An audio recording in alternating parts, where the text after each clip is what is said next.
Welcome to Module 3, Voice Archetype Discovery, where we talk about your range, identity, and intentional expression. The objective is to develop an awareness of your own default vocal identity and the ability to move and shift your voice depending on the need, the situation. This means recognizing that you don't have to just speak one way. The voice is like a keyboard. There's a great analogy out there that the voice is like a keyboard, and most people are just speaking with one or two or three keys, playing right here. They speak this way in every situation. They might get a little louder, and that's about it, but they don't really go up, they don't really go down. They're here forever and ever and ever. And if you've ever listened to a speaker who doesn't have a lot of change of voice, it's boring. We fall asleep. You would not want to listen to an hour lecture if I just talked like this, okay? So the archetypes are great for identifying situations where you change it. Perhaps you are more excited, you lift the pitch. Maybe you sound more concerned and it's more warm. Maybe you are talking to somebody who just needs a little extra oomph and they need to get started. All right, so there's lots of ways to change and shift your own voice where you still sound like you, but you're playing the full keyboard of your voice now, not this tiny little range, but the full range, the fullest expression of you. Do you want to wear the same outfit every day? Some people, yes, that's fine, no judgment. But what's fun is, you go to a fancy restaurant, maybe you put on a little fancy outfit. You go to the beach, you put on beachwear. You don't wear the same outfit to the beach or a fancy restaurant. Again, if you do, that's fine. But we want variety of clothing and of vocal tone. What are the different vocal archetypes? And what are vocal archetypes? Vocal archetypes are distinct patterns of speaking that combine tone, pitch, physical expression, and intention. Each archetype creates a different perception in the listener, and you naturally default to one or two of these archetypes. The patterns feel comfortable, but they can limit your effectiveness overall. By identifying your default and expanding to other archetypes, like I said, you can gain access to a wider range of expression, influence, and connection to other people, because some people will resonate with different archetypes of speaking. You come at one of your employees talking like this, like the commander, and they're a diminutive, sweet little person. They're gonna be like, why are you so mad at me? And you're like, no, I didn't mean what? Then you have to backpedal, you have to apologize. So it's best to learn how these archetypes work, and then you can identify them in others, and you can meet the person there. So there's congruence, there's coherence between the two speaking styles, energetically and vocal tonally, so that you really connect with that person. Again, if it's on the flip side, if you have a really soft voice and somebody's like taking over the room, you can keep small. That's definitely a strategic power. Or maybe you need to speak up to get their attention and make them feel like you're on their same level. Lots of reasons why this is important in business and interpersonal communication styles. These 6 vocal archetypes, these are in your workbook if you want to follow along.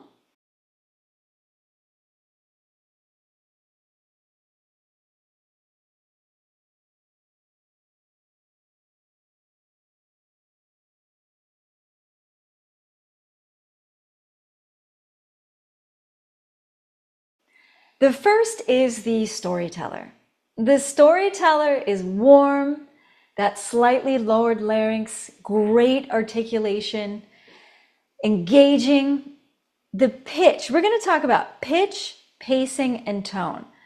The storyteller, the pitch is varied, meaning pitch is how high or how low. Remember those slides we did? Ooh, that's to work on our pitch. Up and down, to explore the range. Storytelling is varied. Like you talk to a little kid and you're telling a bedtime story, if you talk the same pitch, they're going to get bored. So you have to go up and you have to go down. Great cartoons do this too. They are melodic, so they rise and then they fall. The pacing, it's moderate, So it's not super, super fast. You're not like, yes, yes, go, go, go, go. We got to get it done.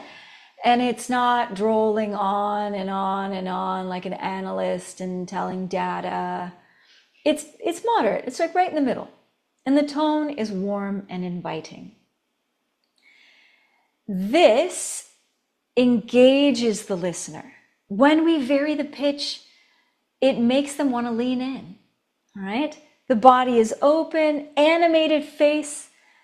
If we use the storyteller and we don't use an animated face, it just doesn't quite work. When we go up, we often lift the eyebrows, lift the cheeks. And when we go down, that pucker. Maybe, I don't know. It depends on what you're saying. It's context. But facial expression, eyebrows, I'm all for all the, keeping yourself young, but be careful that we don't cut off all these muscles completely, because then you just have to open your eyes to look excited. And when we go up, oh my goodness, it's just, there is benefit to having a few wrinkles. Maybe, at least access to the muscles that create the wrinkles. But you do you. Okay.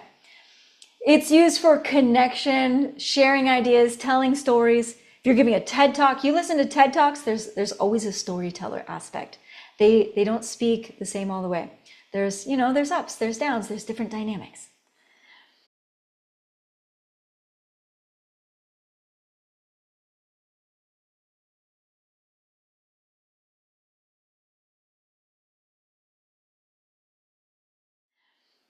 The analyst is next. The analyst is measured, it's precise, it's neutral.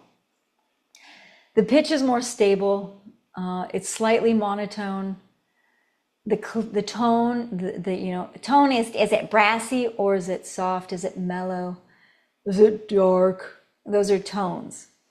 The tone is clear, objective, the belly's slightly engaged, moderate diction. So it's not super articulated.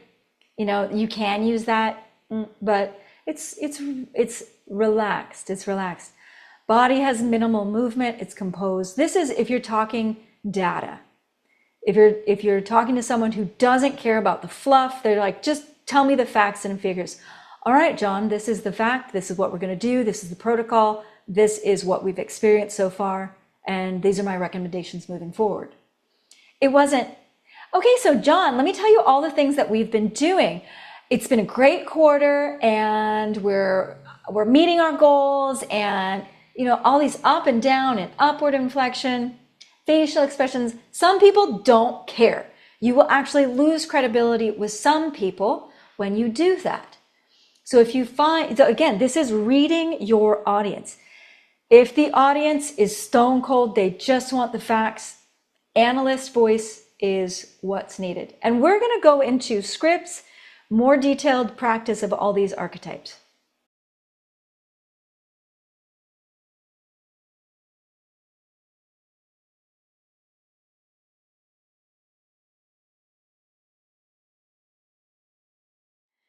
The next is the commander. The commander is direct, grounded, decisive. It is this hand movement. It's slightly slower. And when we speak slower, we use more diction, and the space is the power. The movement of our hands is the power. The percussiveness of our diction is the power. It's when we nail home that point. And you can do it softly too. We are going to get it done today. No more excuses. Or if you're at home, go clean your room. If you have a kid, it's their 20th time telling them or them. Okay, so the commander, the pitch is lower. It's that lowered larynx. Instead of high, this is where people get it wrong. The commander doesn't work well with a high larynx and a high pitch. We've got to get it done, everybody. I fully believe that there have been politicians who have campaigned with that voice. And when they get excited, they do this. And you're like, oh my gosh, somebody needs a voice coach. they should have taken this course. They would have won. The words don't matter if the tone stinks, if the tone is grating. I'm sorry.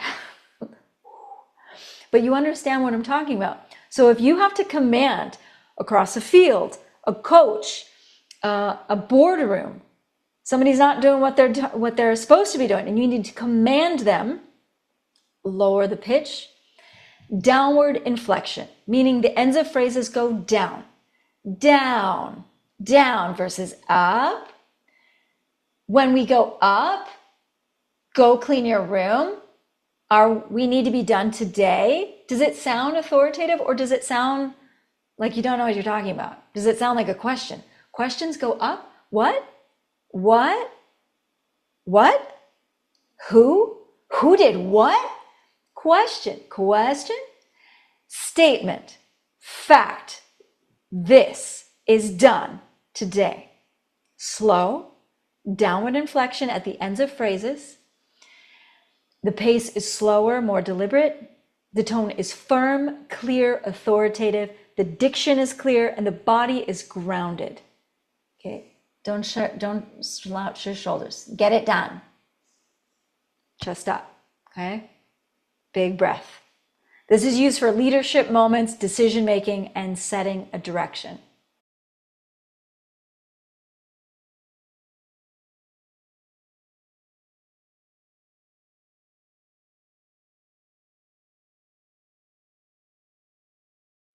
Next up is the connector. The connector is open, relational, inclusive. This is what you use when you want somebody to come to you, when you want them to like you. The pitch is moderate variation, so I'm going up and down slightly. It's kind of sing-songy. It's a moderate pace, conversation. It's you go fast, you go slow. Oh my gosh, tell me what happened today. Are you okay? How's the project going? Tell me what's going on.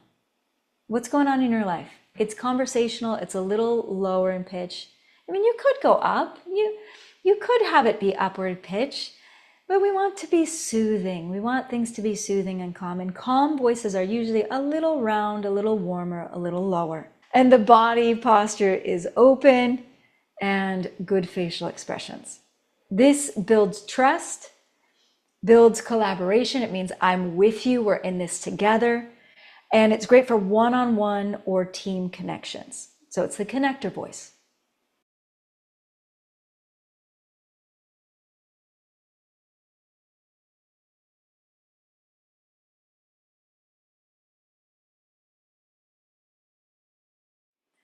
The energizer.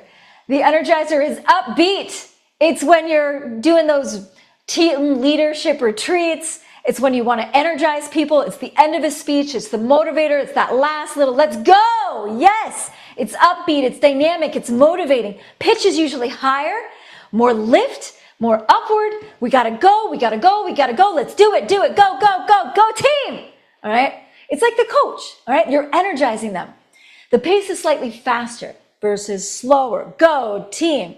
Let's go, go, go, go, go. All right. Tone is bright and enthusiastic. Body is animated. Facial expressions, body language, movement in the body, hand motions, forward moving. Go, go, go. That's the energizer.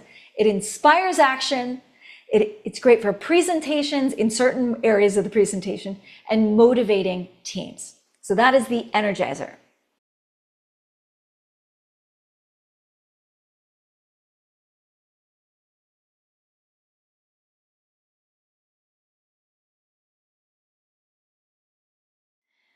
And then the sixth archetype, we have the observer. The observer is calm, reflective, and spacious. This is just you.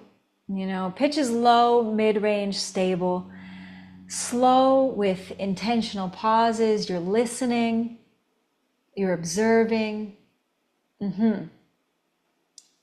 I see what you're saying. Yeah. That's a great observation. I never thought of it that way. It's grounded, it's thoughtful, it's still, it's composed.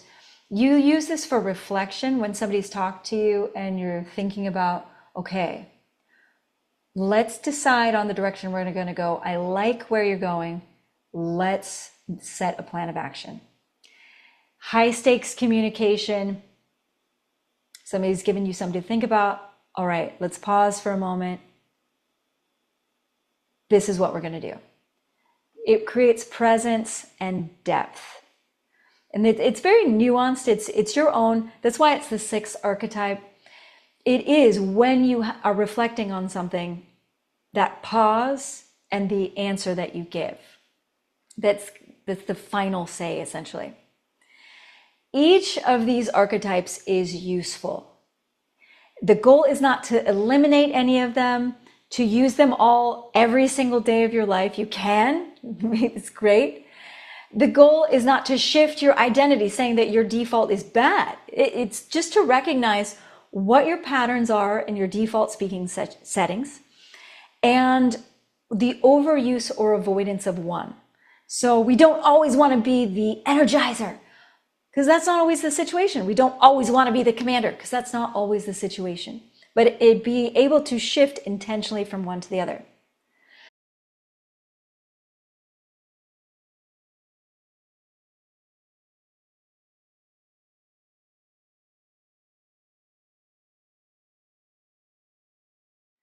So your core practice is record yourself reading the scripts below as your baseline.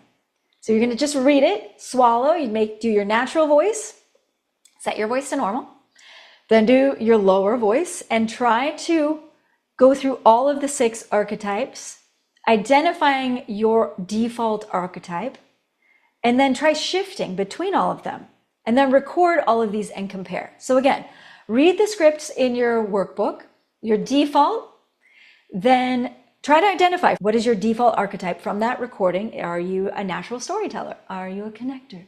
Are you a commander? Are you an analyst? And then try to say the same script the 6 different ways. And then record them and go back and see, are you really shifting? Is there a big difference, or do they all kind of sound the same? Go big or go home, as they say in Texas. Bigger the better. You can always adjust down, but in these exercises, I want you to go big. Go crazy. Make yourself cringe. You're like, that is not me. I want to reiterate that phrase. People will often tell me, but Jacqueline, that doesn't feel like me. It's because you're in this tiny box of who you are. You are completely expansive. But you've just, through your life, through your choices, through your environment, your upbringing, you've created this version of yourself, this version of your speaking archetype. And you've forgotten that if you lived a different life or in a different location or had a different family, you've had a wild, crazy family, you need to use your hands all the time. If you have a very somber family, you might not use it. You can change and reflect back to people every kind of expression of communication. It's incredibly powerful. You connect with everyone so much more deeply, and it makes life more enjoyable. So practice your scripts, identify your archetype, do your reflections, and I will see you in the next module. Congratulations on completing module 3. Now, if you're doing your self-paced practice, continue on with module 4. If you have the hybrid with me, make sure you go back and you connect with me, put you on my calendar, and we're going to have a session all together. This is going to make sure that your practice is being integrated. You have an observer so that you can have really one-on-one specific training that, oh, I see you're doing this, but let's tweak it a bit more. Those little extra finesses. If you're doing the self-study and you'd like to upgrade to the hybrid or full class, you can do that at any time. I would love to work with you. I love meeting my clients, working with you, and supporting you through your journey to vocal and physical presence. And if you have any questions, send me an email. I love getting to know my clients. JacquelineNormandy@gmail.com.